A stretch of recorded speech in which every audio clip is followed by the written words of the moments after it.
My dear friends, how are you all? I'm Nupur. Welcome everybody to my channel, Nature at the Very Core of Science. Today is March 22nd. It's 9:10 a.m. at my place. I think I came back to YouTube after a long time. I was tired with something very important.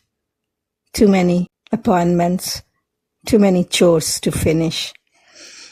But today, this morning, I picked up a book.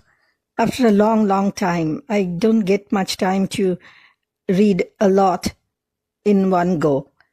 But this book name is Mama's Bank Account. I was just reading the first few pages and my eyes swelled with tear. And I felt this is exactly what life is, and I can't but share with you all. Thank you for listening to the story. Mama and her bank account. For as long as I could remember, the small cottage on Castro Street had been home. The familiar background was there, Mama, Papa, my only brother Nels. There was my sister Christine, closest to me in age, yet ever secret and withdrawn, and the littlest sister, Dagmar. There too came the aunts, Mama's 4 sisters, Aunt Jenny, who was the oldest and the bossiest, Aunt Sigrid, Aunt Marta, and our maiden aunt, Trina. The aunt's old bachelor uncle, my great-uncle Chris, the black Norwegian, came with his great impatience, his shouting and stamping, and brought mystery and excitement to our humdrum days. But the first awareness was of Mama.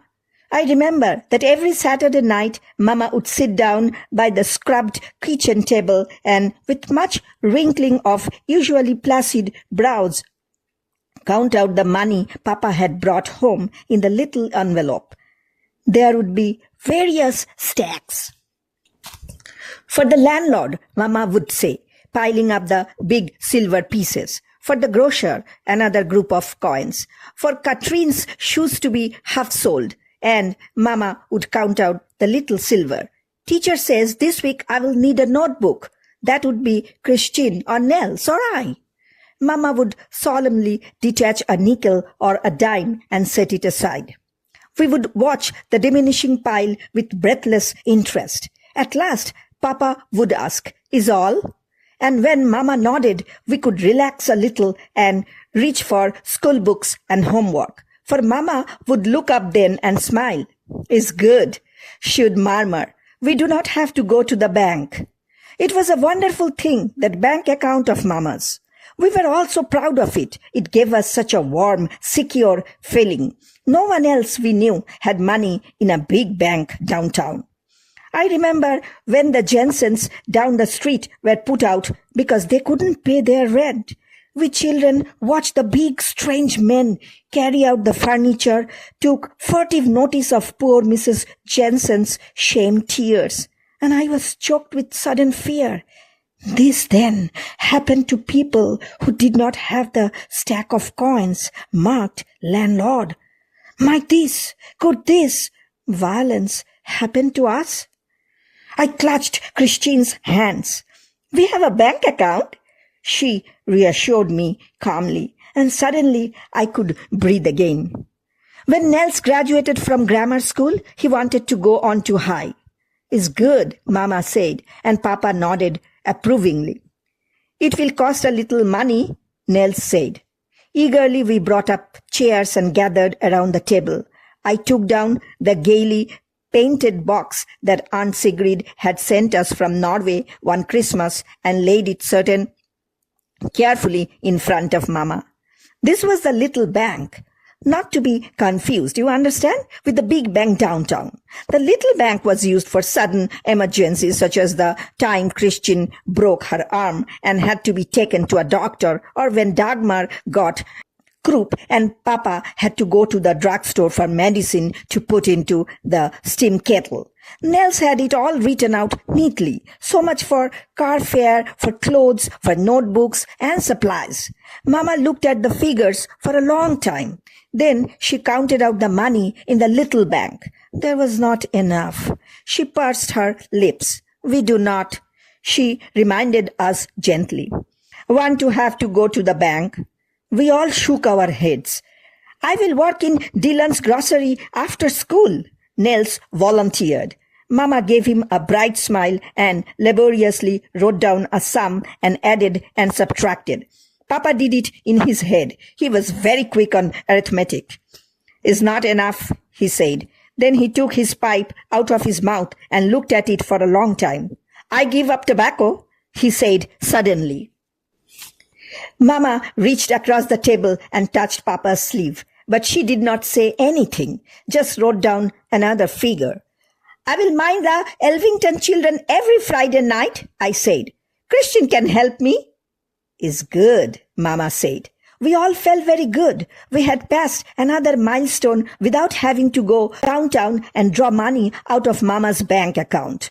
The little bank was sufficient for the present.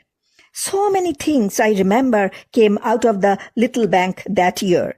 Christian's costume for the school play, Dagmar's tonsil operation, mine, Girl Scout uniform, and always in the background was the comforting knowledge that should our efforts fail, we still had the bank to depend upon. Even when the strike came, Mama would not let us worry unduly. We all worked together so that the momentous trip downtown could be postponed. It was almost like a game.